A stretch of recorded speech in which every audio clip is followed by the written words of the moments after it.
Asante sana. Please, let's take our seats.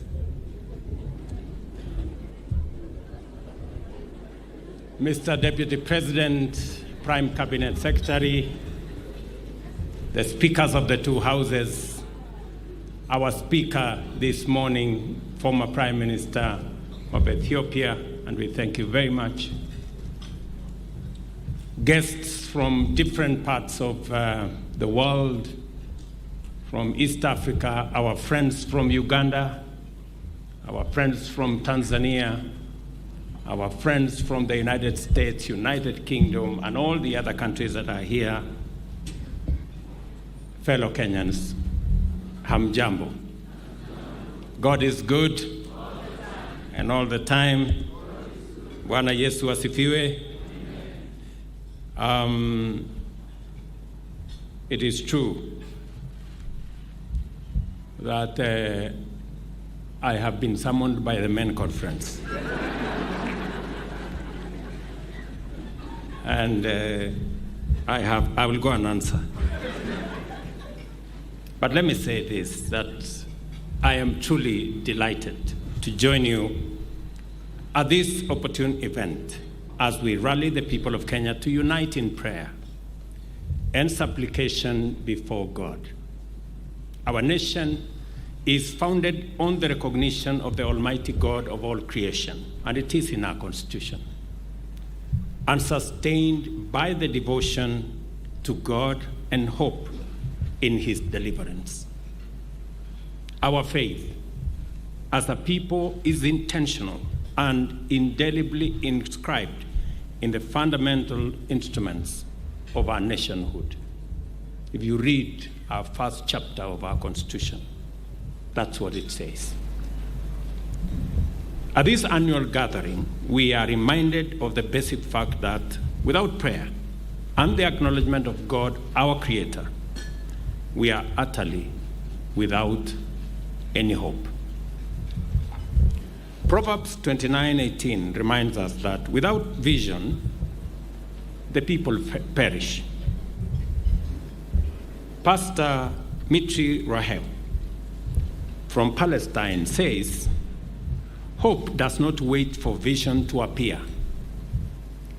Hope is vision in action today.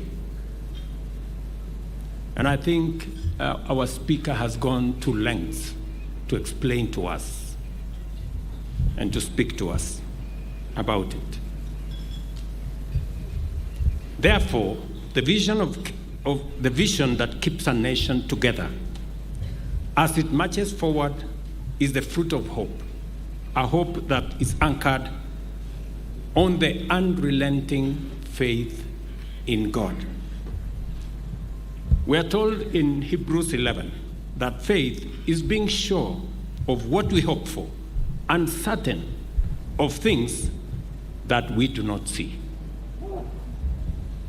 Similarly, the words of Isaiah, that those who hope in the Lord, He will renew their strength, that they will run and not grow weary, walk and not faint. This rings so true when we reflect on our journey and the journey we have traveled as a country over the last 60 years. We've had our challenges, but because of our faith in God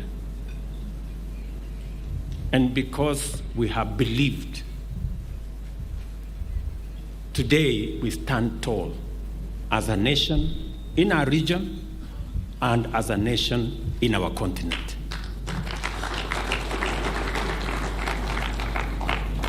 My deputy has explained where we were a few months ago.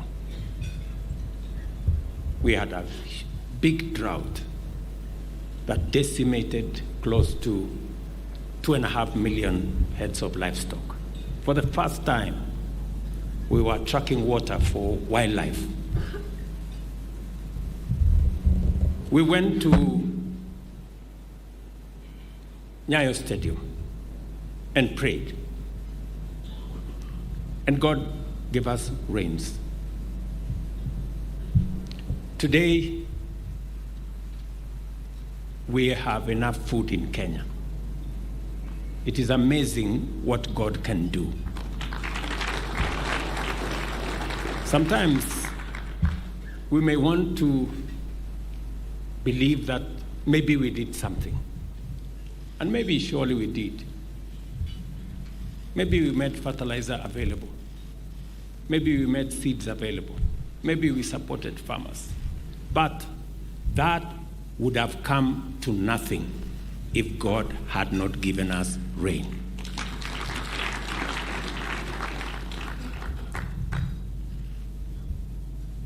We have traveled as a nation,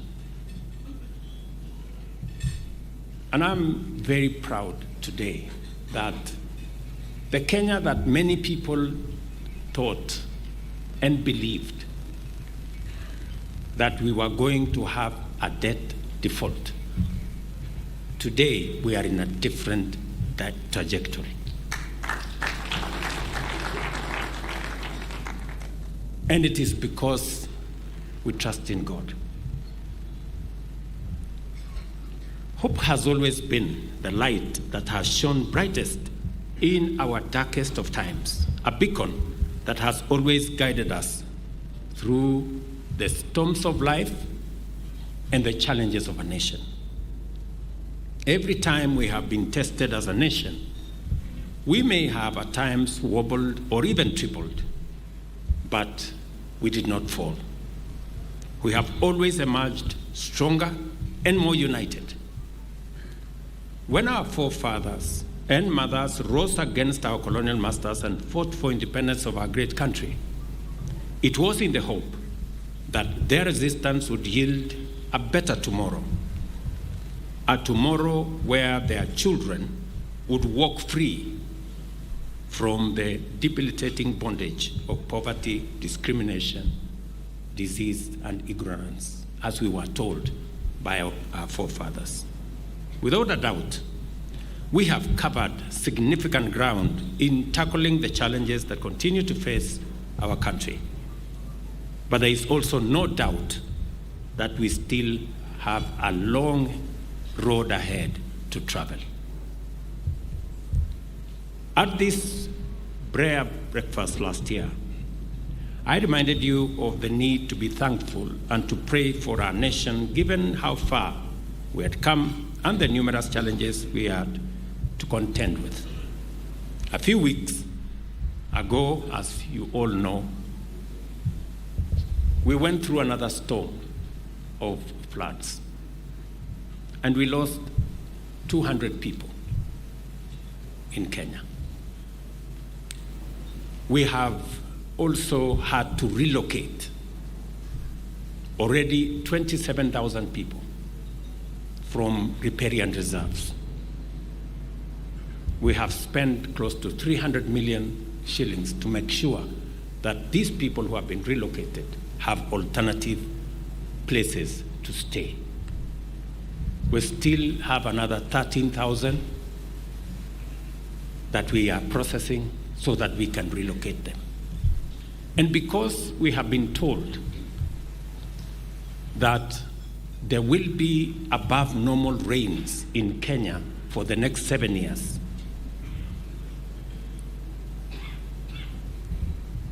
we have to be careful so that we don't again put Kenyans in danger. And that is why, as a government, we have said we will relocate Kenyans who live in fragile ecosystems along riparian reserves, because we cannot afford to lose any life anymore.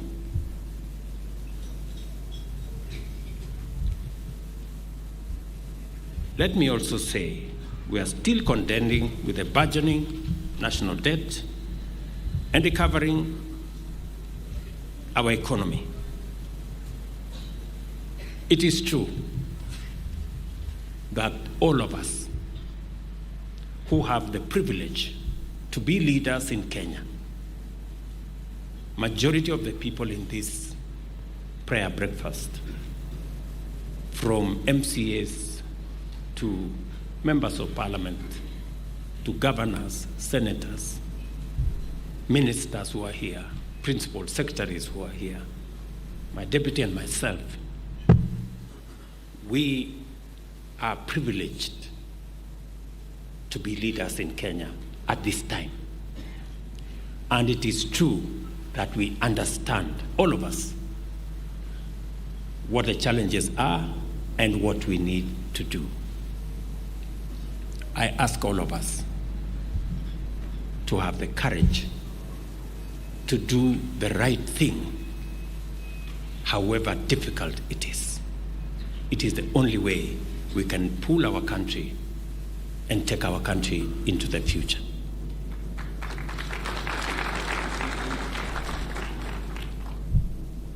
We have, by the grace of God, now have reduced the price of food commodities. We are, however, yet to solve the problem of unemployment. We must continuously work together. I want to ask members of parliament who are here. We have set our target on the digital space to create jobs.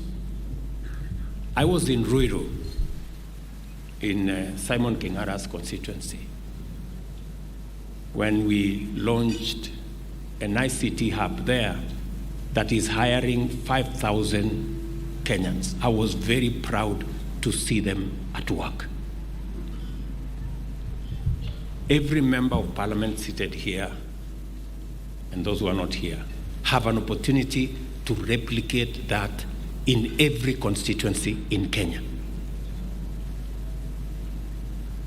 That is why we changed the law on CDF, so that you can have an opportunity to set up an ICT hub. And one of the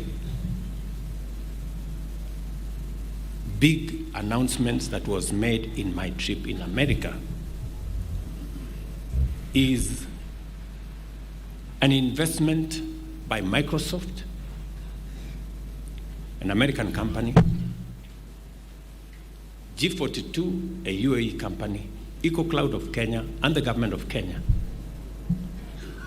on the first ever data center that will use renewable energy. And it is an investment of $1 billion. And it is going to help us build the ecosystem to support the digital journey that we are engaged in as a nation. And you, as members of parliament, have an opportunity to be part of that momentum by setting up ICT hubs in every ward in the Republic of Kenya. I am very confident that working together in that manner and without minding whether this constituency belongs to a member of parliament who is in government or in the opposition, we are all one nation. Our target is to make sure that every child in Kenya has an opportunity, because we want to enhance the number of people who have incomes. We also managed to negotiate additional investments under the AGOA agreement. I got a confirmation from the American government that they are going to renew the Africa Growth and Opportunities Act, that today gives us close to 50,000 jobs here in Athi River, and now we have another 6 special economic zones set up in Kenya, and more American companies are going to set up camp in our nation because of the agreements we have put in place to create more jobs.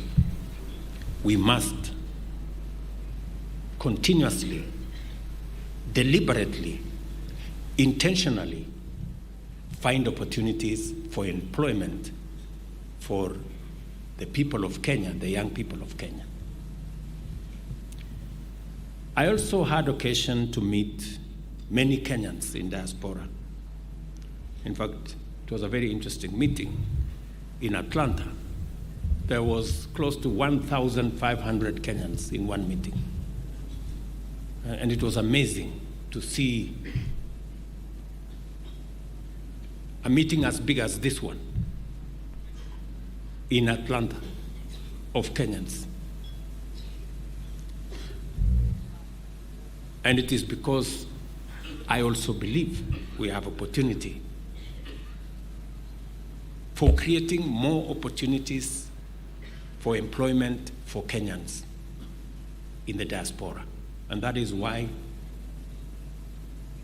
Bore here and Madime are engaged, and Roslyn Njogu are working on 19 bilateral labor agreements. We just completed one with Germany so that we can create pathways for employment of the people of Kenya in different parts of the world, because we have one of the best human resource capital anywhere in the world.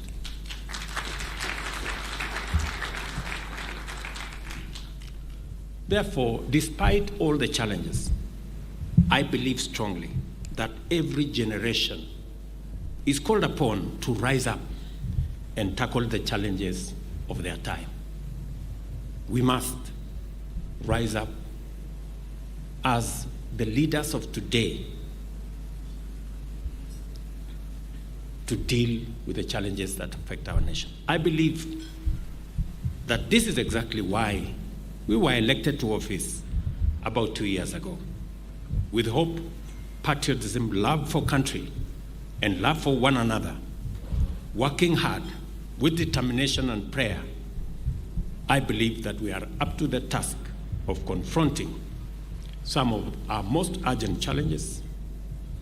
As we remember the words of Dr. Martin Luther King, Jr., who I had an opportunity to visit his mausoleum, who said that everything that is done in the world is done through hope. Our plan as a country is purposefully designed to provide sustainable solutions to some of our most pressing and present challenges. We have worked on food security. We are working on employment. We are building the profile of our country. Today, Kenya is respected. That is why we hosted the Africa Climate Summit last year. We hosted the International Development Associations with the World Bank to discuss concessional funding. Yesterday, we hosted the Africa Development Bank Summit. Next week, I will be addressing the G7. Last week, Kenya was given the privilege to be the African country to a state visit to the United States in 16 years.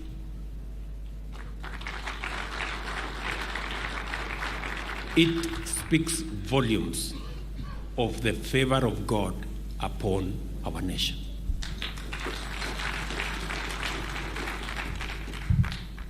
And so,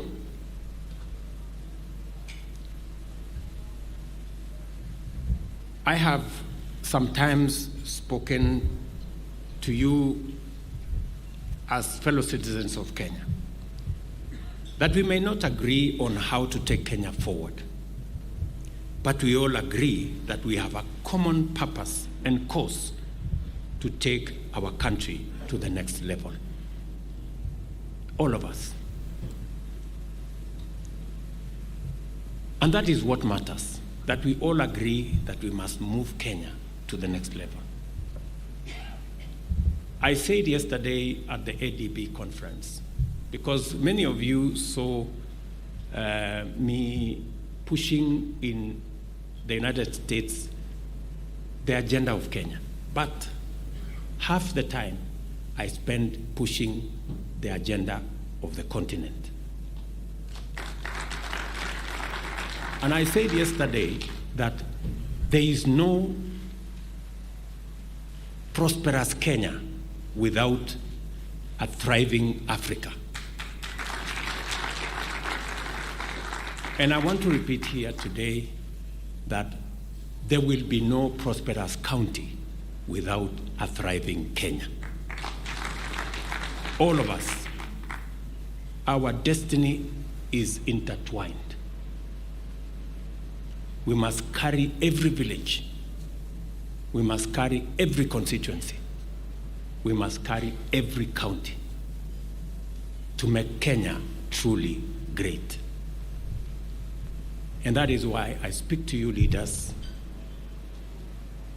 as the father figure of the nation, that we work together. We build bridges. We build synergy. We have a common destiny.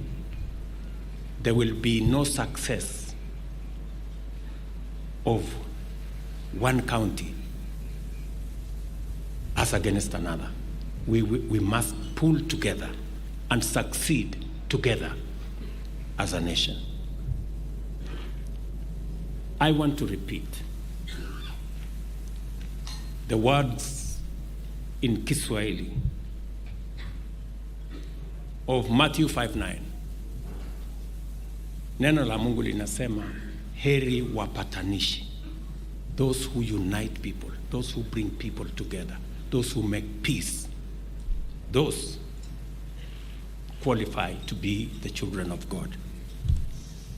We must do that together, all of us. Of course, our democratic culture is a powerful source of resilience and dynamism, and an anchor of unity and strength.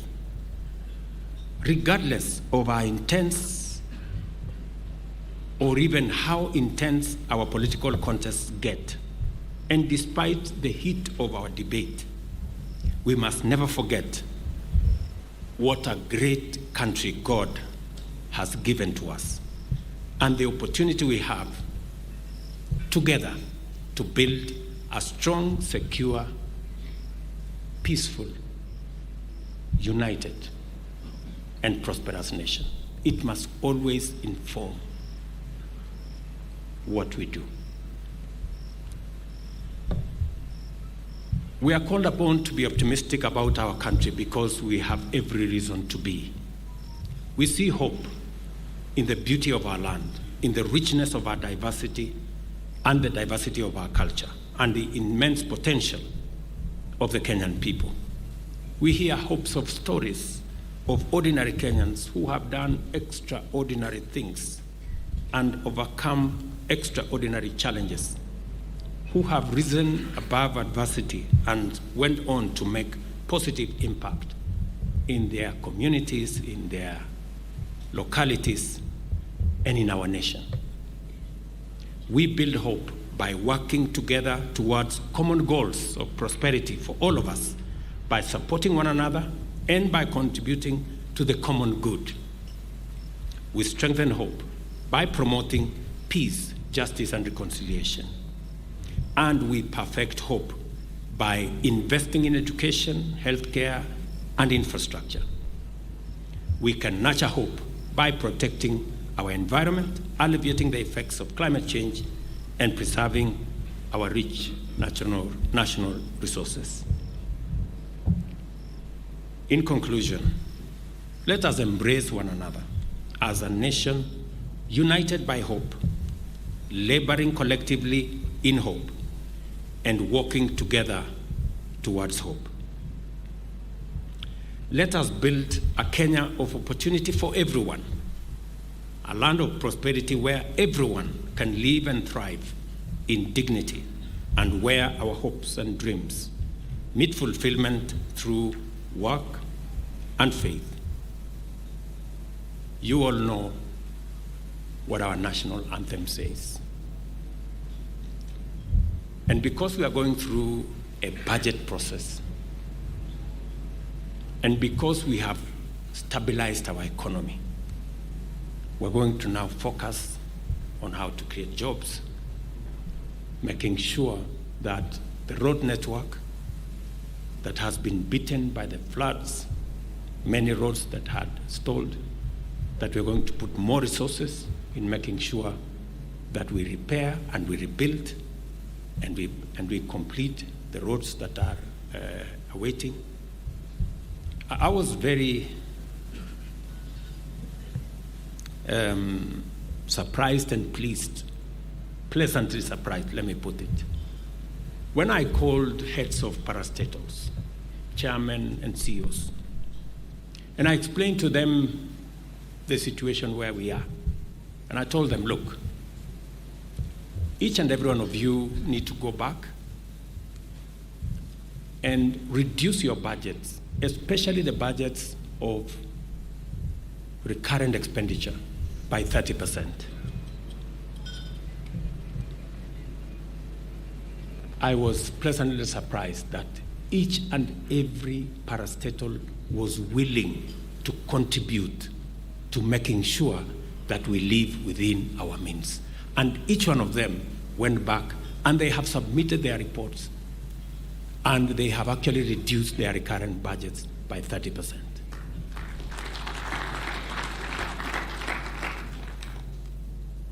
And that is even the reason why even my office and that of my deputy and that of my prime cabinet secretary, we have said we are going to start with ourselves. We must lead from the front, tighten up our belts, invest in the places that will make sure that we create broader prosperity. Invest in making sure our dairy is working. Our flowers are working. Our coffee and tea are working. The places that create opportunity for the majority of Kenyans are working. And I promise you that as a steward that I have the privilege to be, we will act responsibly and we will manage the affairs of the country with integrity and with selflessness so that we can build a nation of hope, that people know that their government cares. Let me say this, or let me disclose. You know, when I saw the debate in Kenya as to how I traveled to the US, you know, and there was, you know, all manner of figures, you know, this plane is this big and it is like this, Google here, Google there. This one must have costed 200 million because the president needed to arrive in style in the US, holding Rachel's hand.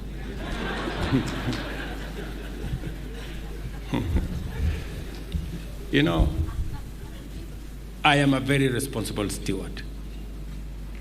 Believe you me. There is no way I can spend 200 million. There is no way.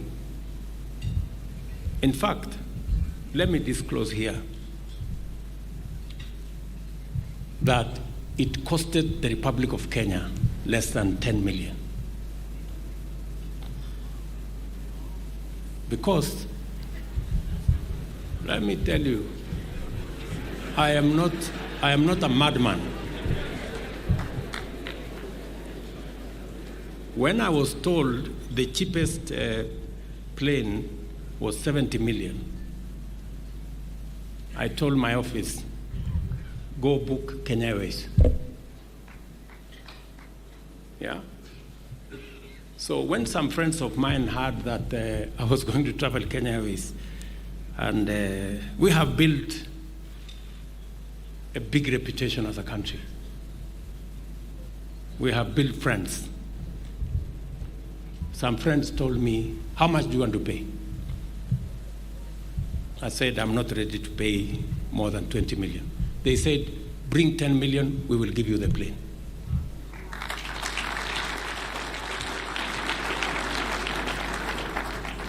Look at me, Kenyans.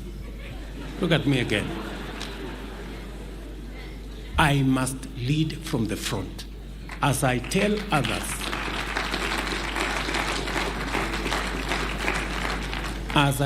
others to tighten up their belt, mine must be where to begin.